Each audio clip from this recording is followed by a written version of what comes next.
All right, welcome everybody. Long-awaited, anticipated game week, and we get right after it with a great opponent in USC. Excited about the matchup. Certainly, Sunday, Las Vegas, and a game that will be seen on ABC in prime time. So, just a great showcase for college football, LSU in particular. And certainly for all that follow college football should be a great matchup. We're excited about the football team that we have going into the season. Every year is a new team, and certainly we lost some great playmakers last year. But again, every team across the country has lost great playmakers, and probably some of the similarities are, USC and LSU lost Heisman Trophy winners at quarterback. And so now it's time to talk about the guys that we do have. And, we're excited about, some of the leadership that we have. As many of you know, recent news, Josh Williams and Greg Penn were awarded the number 18. They exemplify the kind of other-centeredness, thinking about team first. That's emblematic of 18, being a great teammate, overcoming adversity. And number 7 will be worn by Will Campbell. Of course, he's an offensive lineman. He can't actually wear 7, but he'll have a patch that will show that. And then Harold Perkins on defense. And again, what does 7 represent to us? A great history and tradition with both of these numbers, 18 and 7. And 7, much more about a player that has roots in the state of Louisiana and certainly can bring up the play of all those around him. Certainly individually is a great player, but is more than that. Somebody that, again, from my perspective, can electrify all those around him, and both of these guys certainly do that. So I wanted to make sure that we gave proper notice to those guys. From an injury standpoint, we have one guy that is questionable, and that's Chris Hilton. He has a bone bruise. He is working through that process, but today he'll be listed in that category. Probable is would be Frazier, our offensive guard. Those are the two right now that would show up on our injury report relative to this week. Looking again at some of the things that we need to do against a great team like this, certainly it's been a prolific offense. Lincoln Riley is an outstanding football coach. His pedigree in terms of winning at Oklahoma and again at USC has been through the offense. And we've got to do a great job, obviously, in making them one-dimensional. They are, if they are balanced offensively, they are very difficult to defend. We've got to limit some of the big plays. Certainly, Zachariah Branch is an electrifying offensive player. We've got to be able to tackle him, not only offensively, but in special teams. And then obviously prepare for a defense that we're not really certain about because they have so many new players on defense. We know the structure. We know that, from a defensive standpoint, they bring in a lot of talented players. Bear Alexander, Ramsey, a lot of these guys are coming in as heralded transfers that certainly will impact our defense. Coach Lynn coming over from UCLA did a great job, and he will impact that defense as well. So, we've got our hands full, but, again, from our perspective, we'll be who we are from an offensive standpoint. Try to be as balanced as we can on offense. Defensively, we've got to be able to, as I mentioned, tackle in space, do a great job of stopping the run and prevent some of the big plays. A lot of kind of the same things that you hear week in and week out when coaches talk about what they need to do to win football games. So that's a little bit about LSU and USC and Sunday. I'll open it up to questions. Hey, Brian, right up the middle. Just what are some of the hallmarks of a Lincoln Riley offense? And you touched on it a little bit, but how do they stress you? And then later, we're going to go see your recovery center. Why was that so important to you to have implemented? Yeah, so, first of all, from an offensive standpoint, Lincoln runs an air raid offense, so it is predicated on, attacking, playing fast. It's an offense that certainly has been prolific in the time that he has run it. I think they were, top 5 in the country in terms of passing offense, and certainly, with Caleb Williams running that offense, it was elite. But again, that's what you're looking at, an air raid offense that has its basic premise and obviously pushing the tempo. Look, if they can spread you out and they can get numbers, they're going to run the football as well. So this is not just throw it all over the place. This is about, if they can get fair numbers and run the football, they'd like to do that too. But it's predicated on an air raid, offense. The recovery center is part of putting together in the football operations center a high performance center that starts when you walk in with our performance nutrition center. And then on the back end of it is the recovery end. And you can't be high performance without all of those things. You have to have nutrition. You have to have strength and conditioning. You have to have the ability to teach. You have to have the ability to spend time with your players. And then certainly the recovery piece, the rehab piece, the diagnostic piece is all there. Everything is now in that operations center that allows you to have an elite program. And this is kind of that finishing piece that I wanted to present to our media, so you saw what a high-performance center looks like. Hey, Brian, is there – sorry, I thought I heard somebody else.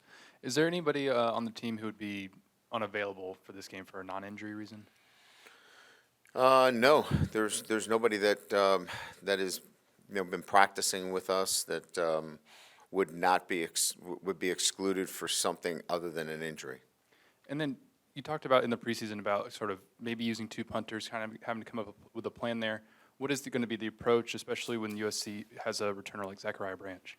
Yeah, so I think from a tactical standpoint, limiting his ability to field the football, right? I mean, we certainly want to stress their returns by not kicking it straight down the middle of the field. So, what is that, right? I mean, I think we've got 2 talented kickers. I think they both have the ability to impact the game.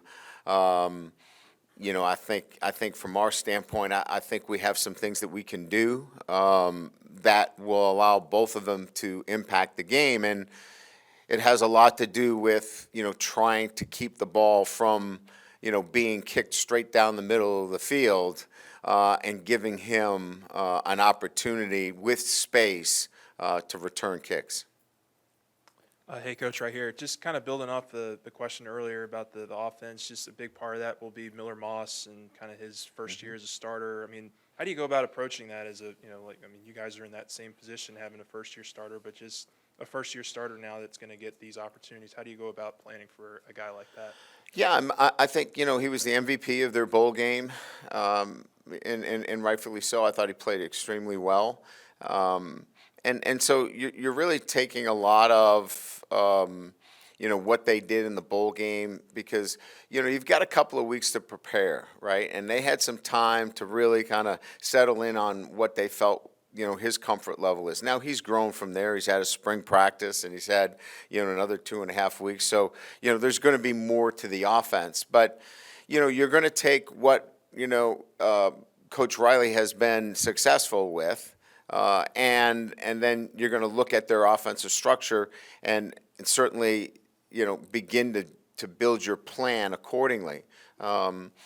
he does some things a little bit different than Caleb. He's not as a freelance player, but so does Nussmeier. He's not Jaden Daniels. So I think they defend us in a similar fashion, where they look at Nussmeier and what he did in the bowl game, and they kind of attack us the same way. So I think we're both in kind of a similar space relative to how we build our defensive game plans.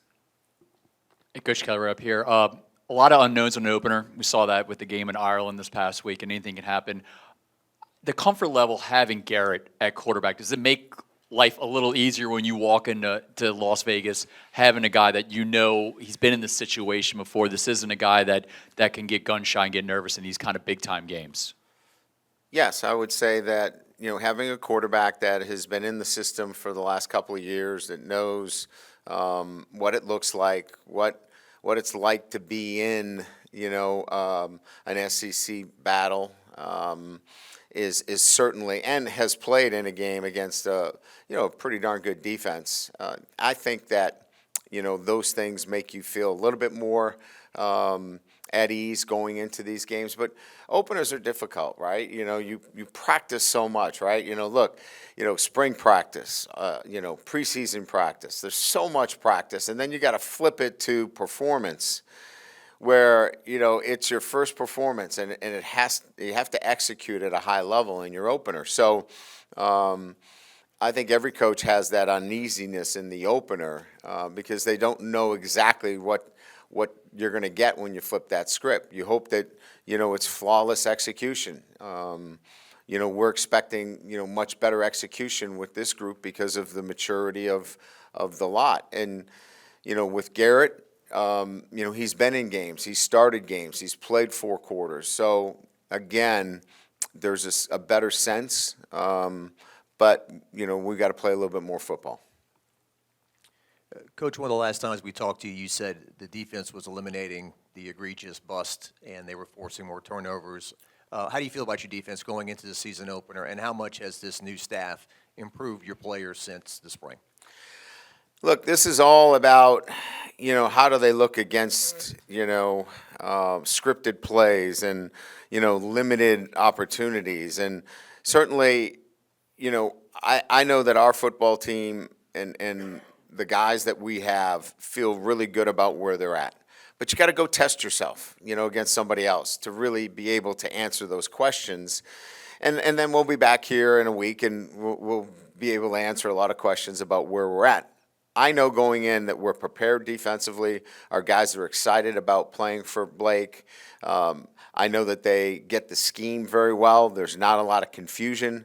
There's not a lot of busts. There's guys that clearly understand what it is to play LSU football. And I'm excited to watch them play. And so I think that's half of it, right? Everybody has a high expectation. I expect them to play the level of football on defense that we've been accustomed to. And they'll get that opportunity on Sunday.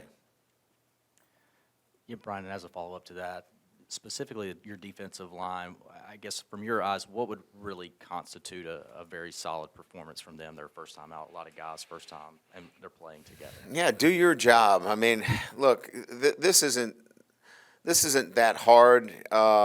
If we have our guys up front they're physically strong enough to do their job, and I think Bo Davis has done a really good job of just focusing in on the technical pieces that they need to accomplish. And, if you're a shade, play your shade. If you're a 3, play your 3. Let's do our job up front. I think we're talented at linebacker. I think we're talented off the edges. I think we're talented that we can get to our spots.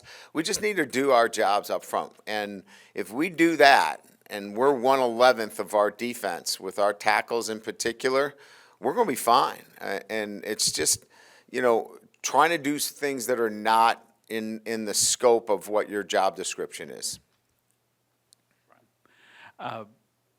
There's been a lot of focus, obviously, you lose the Heisman Trophy winner and a couple other first-round draft picks, and this focus on what you've lost. But your team returns a lot, not just from last year, but guys who played all the way back in the SEC championship game in 2022. How has that experience manifested itself this year, and how much does that count for in college football, that when we focus on the talent and stuff, and there's not enough focus on the experience and the chemistry?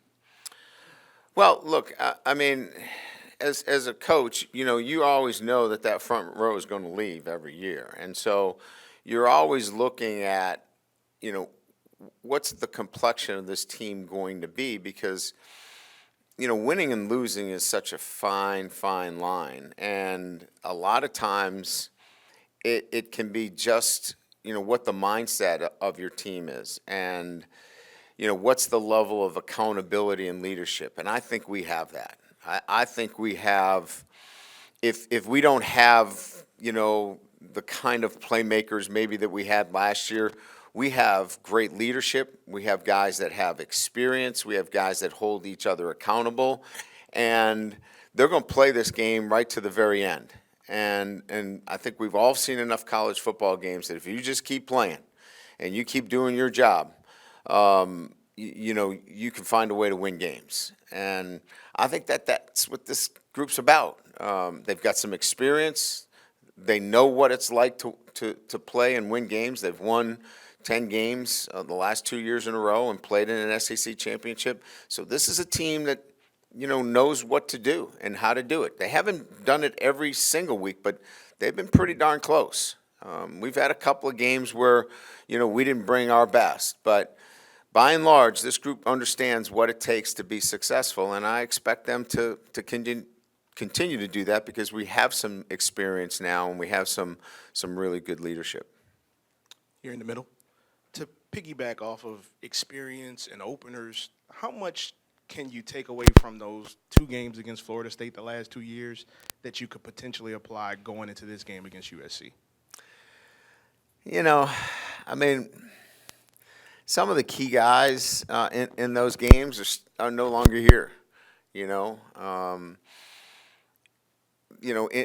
those games, you're getting a quarterback, ready in the first year. Wide receivers were inexperienced, so you got 2 freshman tackles. I mean, it's a journey, right? I mean, I think we're 3 years into it, and those guys who played as freshmen are now going to be playing in this opener with all that experience. So as Scott said, I mean, in one instance, those games that they played against Florida State, they're going to help them in this opener. And so, there's a lot of guys that have some of those battle scars, from previous openers and understand what it takes to win an opener on both sides of the ball. Whether it's Harold Perkins or whether it's Will Campbell. And they both happen to wear number 7, and they both were here for that. So, like I said, I think, you take away experiences. Those guys are leaders for this team. They've been there, done that. That doesn't mean everybody has, but they certainly impart and impact what we do on a day-to-day basis, and they're going to impact Sunday in terms of how we play. Hey, Coach, with Hilton and Miles Frazier, if they aren't able to play, who would be some guys to keep an eye on this week, I guess, on the O-line and then at wide receiver? Yeah, we've been moving that around. Tyree Adams has played a little bit of guard. Paul Mobanga is playing a little bit of guard for us. So, those 2 guys would be naturally moving in to that position. I think that's kind of how we've been managing it right now. Again, Miles should practice here tomorrow for us, so that's why we've got him listed as probable. Chris will move around today with our trainers. We'll get a better sense of his situation. That's why we've got him as questionable, because we haven't seen him move around. We've seen Miles move around. Kyle Parker will be the next guy up in that situation. He's had a great camp. We feel really good about what he can do for us. And then we can start moving the pieces around a little bit. Xavier Thomas gets a little bit more involved in what we're doing relative to, playing out at the field. So, we can move some guys around. But those would be the 2 guys that would be featured a little bit more. Aaron Anderson gets called on a little bit more, and then you can bump, Kyron out to the X as well. So we've got a lot of moving pieces where some guys know multiple positions. But going back to my original comments, Kyle Parker would be the first guy that slides in. Hey, Coach, could you just briefly revisit the implications of committing to a season opener of this nature in a year when the conferences that both teams are in are getting bigger and stronger, and what considerations went into maintaining it on the schedule Yeah. on both sides, and whether you might Sure. still be inclined to do it again? Sure. Let me start with the beginning of the question, and none of the conference realignment had not occurred when this agreement had unfolded. And then we were so far down the line in terms of getting this done, in terms of, Las Vegas being involved and the financial considerations being involved. And let me underline, this is not about finances. We're not playing this game just because of money. We're playing because you've got two teams that, shared a national championship. You've got two elite programs coming together. And that's the reason why we wanted the matchup. And it was before, the conference had obviously changed, them going into the Big Ten.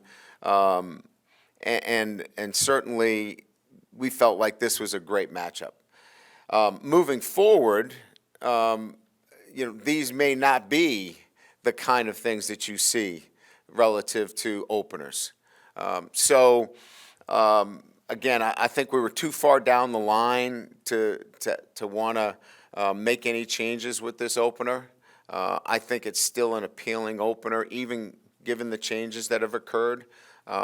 So I think that would be my answer, is that we were just too far down the road to make any changes, and that moving forward, we may or may not see something like this. Hey, Coach, right here in the middle. There's a lot of similarities between you guys and USC, and one of them being you guys will both have new defense coordinators. USC hired D'Anton Lynn from UCLA, and last season they were one of the best defenses in the country, first in rush defense and fourth in sacks nationally. What makes this defense so effective from watching the film? They had some really good players. Their defensive end, was a first-round draft pick. They had some. I think, again, very active, play a lot of man coverage, very similar scheme in terms of, getting after people. And so I just think a very aggressive, defensively, there's different ways, right, to attack people. And I think Coach Lynn did a great job of looking at matchups, utilizing his personnel in a great way at UCLA, and he's probably going to do the same thing here with the new personnel that he has. And so, we've evaluated what he's done at UCLA. He's got a new staff as well. Who knows what kind of influences the new staff? He's got some outstanding staff members that they've assembled: defensive line, linebackers, secondary. So we just have to be prepared, to handle, 3 down, 4 down pressures, all of those things, and be who we are. But know that we have a great deal of respect for what he's done. Coach, right here, players on both sides of the ball during fall camp talked about stacking good days, and the coordinators did as well. How does that translate into a game week, and how you want to see that happen? And then, obviously, what's your hope for how that comes to fruition on Sunday night and each game day? Yeah, I think any good program, any great program that aspires to be great, has to have a model of consistency. I mean, it's, I don't know that any of us have a job where our boss tells us, hey, it's okay to be really good at what you do on Tuesday and Thursday, but don't worry about Monday, Wednesday, Friday. It's just, I think we all kind of live in the same world of, this has to be something that is the constant application of what you do. And it's, it's hard. It's hard to do that, with 18 to 21-year-olds. And getting that constant application is what you're asking for with 72 plays, right? you can't take a play off. You can't have, a mistake where you're supposed to be playing this coverage and you're playing another. And that just requires a focus, a consistency, great habits.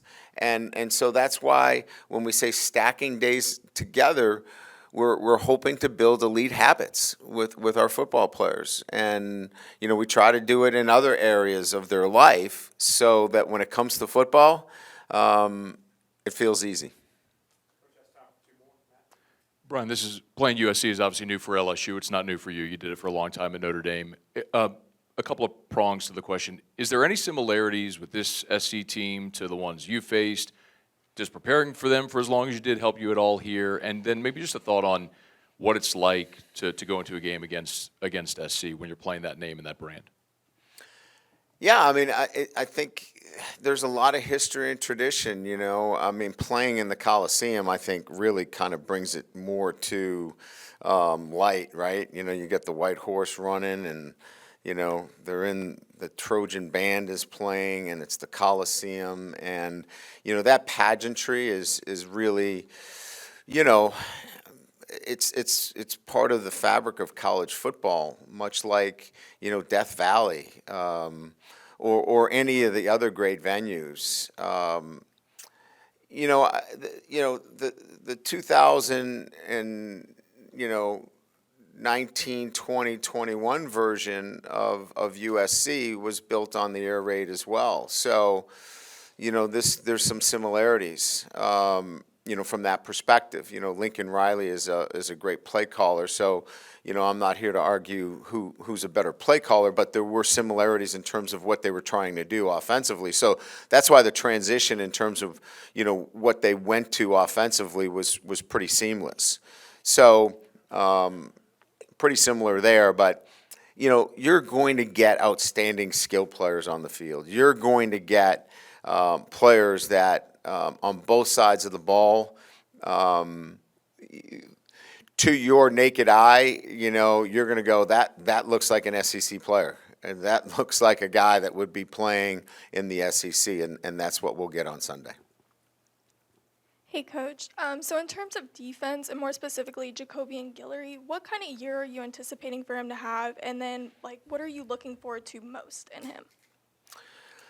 Well, he's been our best defensive tackle, our most consistent, starting with the tail end of last year, and that continued through the spring and into preseason camp. He's extremely strong, physically strong, can hold the point, plays with great leverage and technique. He's really come along incredibly well in terms of the ability to use his hands and disengage and find the football. There's one thing to have strength, at the point of the attack, but if you can't find the football, okay, you just hold the point. What he's been able to do is use great strength, and now he's controlling the blocker and finding the football. What do I think we'll see? He's going to make a lot of tackles. And defensive tackles, if you look at their sheets at the end of the day in terms of assisted tackles, even unassisted tackles, sometimes they show up with maybe 2, 3. That's a big day. He's going to be a guy that's going to be involved in the tackle sheet, and that's saying a lot for a defensive tackle. Great, thank you. Welcome back.